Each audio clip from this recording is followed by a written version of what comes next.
اللہ اکبر اللہ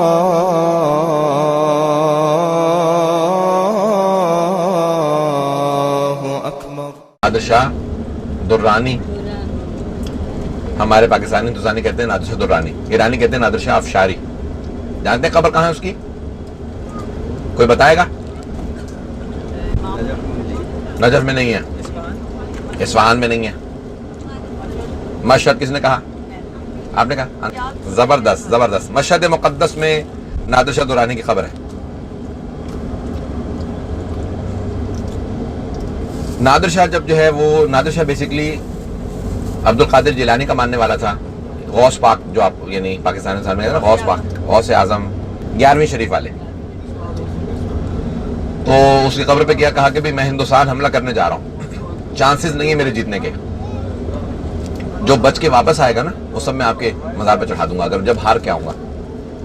جیتنا تو ہے ہی نہیں، کیونکہ ہندوستان سپر پاور تھا اس وقت، دنیا کی سب سے بڑی طاقت، سب سے زیادہ پیسہ دولت اور آرمی بہت بڑی تھی، سب سے بڑی آبادی تھی۔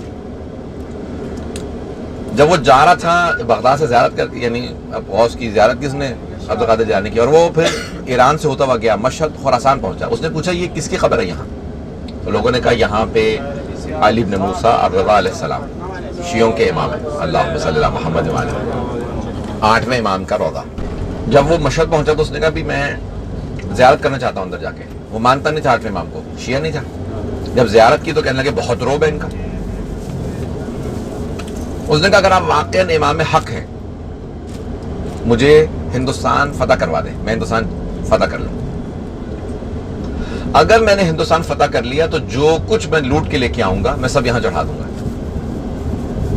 اور واقعاً اس نے ہندوستان فتح کر لیا۔ آپ نے سنا نا تخت طاووس، جسے آج پرائس لیس کہتے ہیں، انمول ہے سب سے۔ اکبر بادشاہ نے ایک تخت بنوایا تھا، تخت طاووس، مور کی شکل کا ہے، سونے کا بنا ہوا، اس میں ہیرے جواہرات جڑے ہوئے ہیں۔ کبھی دیکھیے کس نے تصویر؟ چلیں گوگل کیجئے گا، کبھی جا کے دیکھیے گا، بہت خوبصورت تخت طاووس۔ طاووس کہتے ہیں عربی اور فارسی میں مور کو، پیکاک۔ وہ مور جیسا بنا ہوا ہے، سونے کا ہے، اور اس پہ ہیرے جواہرات جڑے ہوئے ہیں، اس کو کہتے ہیں پرائس لیس ہے۔ وہ کہاں پہ ہے؟ امام رضا کے حرم میں۔ حرم میں دیکھنے میں نہیں آتا، اس کی ٹریجری میں ہے، خزانے میں۔ جو کچھ وہ لے کے آیا تھا مغلوں سے لوٹ کے، سب کچھ اس نے امام رضا کو چڑھا دیا۔ اس لیے امام رضا کو کہتے ہیں کہ وہ غریب الغربا نہیں ہے، امیر الامراء ہیں، the richest امام in the world، دنیا کے سب سے امیر ترین امام ہیں۔ ایران پہ اگر سینکشنز لگ جائیں نا اور بالکل کچھ نہ تجارت کرنے دیں تو 6 سال یا 8 سال امام رضا ایران کو بٹھا کے کھلا سکتے ہیں، پورے ایران۔ اتنا ماشاءاللہ مولا کے پاس پیسہ ہے، فارمز ہیں، اپنی ایئر لائن ہے، ٹرینیں ہیں، اپنی فیکٹریاں ہیں، موٹر فیکٹریز ہیں، بسکٹ فیکٹریاں ہیں، اپنے یعنی مولا کی بہت زیادہ ڈیری فارمز ہیں، ہر چیز ہے۔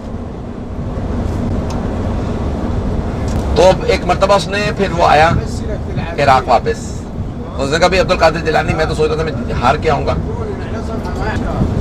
پھر اس نے کہا میں نجف جانا چاہتا ہوں امیر المومنین کی زیارت کے لیے۔ جب وہ نجف آیا نا، جب نجف جا رہا تھا تو اس نے علماء سے پوچھا اپنے، میں گھوڑے پہ سوار نجف جاؤں یا گھوڑے سے اتر جاؤں؟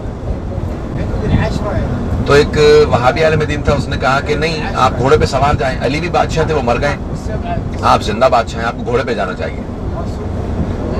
دوسرا جو عالم تھا شاید تقیہ میں تھا، شیعہ تھا، کچھ کہتے نہیں، سنی تھا، بریلوی تھا، اس نے کہا نہیں آپ بادشاہ ہیں، وہ سید الاولیاء، آپ کو گھوڑے سے اتر کے جانا چاہیے۔ اس نے کہا علماء میں اختلاف ہو گیا، قرآن کھولو، قرآن سے تفاعل کرو، فعال نکالو، یہ سہارا دیکھو، جو قرآن کہے گا میں اس پہ عمل کروں گا۔ ایک مرتبہ قرآن کھولا تو قرآن میں آیت نکلی، فَخْلَعْنَ عَلَيْكَ يَا مُوسَىٰ إِنَّكَ بِوَادِ الْمُقَدَّسِ طُوَىٰ، اے موسیٰ اپنے جوتے اتار دو، تم وادی مقدس میں آ گئے۔ نادر شاہ فوراً گھوڑے سے اترا، جوتے اتارے، اپنا تاج اتارا، سونے کا تاج تھا، اتارا، کہا نہیں میں پیدل جاؤں۔ کچھ دور چلا، اس کے بعد اس نے کہا کہ یہ حضرت موسیٰ کو حکم تھا، نبی موسیٰ کو، کہ آپ وادی مقدس سے طویٰ میں آ گئے ہیں، اپنے نالین اتار دیں، جوتے اتار دیں۔ لیکن میں تو موسیٰ نہیں ہوں، میں تو گنہگار ہوں۔ تو ایک مرتبہ زمین پہ بیٹھا اور اپنے ہاتھ زمین پہ رکھے، کہا میں گھٹنوں پہ اور ہاتھوں پہ چل کے جاؤں گا۔ پھر اس نے اپنے ایک خادم کا آواز دی، کہا میرے گلے میں ایک زنجیر ڈال دو، ایک چین ڈالو اور مجھے زنجیر باندھ کے انہی کی بارگاہ میں لے کے جاؤ اور کہو یا علی آپ کا ایک کتا آیا ہے. نادر شاہ نے جب جا کے جناب امیر علیہ السلام کی زیارت کی تو بہت روب میں آ گیا. آپ جب جائیں گے نا اندر تو 3 بڑے دروازے ہیں, 3 صحن ہیں, اب تو بہت صحن ہیں لیکن 3 بڑے صحن ہیں. ایک صحن پیچھے کی طرف ہے باب طوسی کی طرف. وہاں گیا تو وہاں پہ آپ دیکھیں ایک جنگلہ لگا ہوا ہے, سونے چاندی کی زری لگی. وہاں پہ اکثر لوگ بیماروں کو باندھ دیتے ہیں, یہ بیمار ہے اس کو باندھ تو شفا ہو جائے گی. لوگ زنجیروں سے باندھ دیتے ہیں, کچھ رسی سے باندھ دیتے ہیں. تو وہاں کہنے لگے یہ کیا لوگ ہیں, یہ کیوں بیٹھے ہیں؟ کہ یہ بیمار ہیں, شفا کے لیے آئے.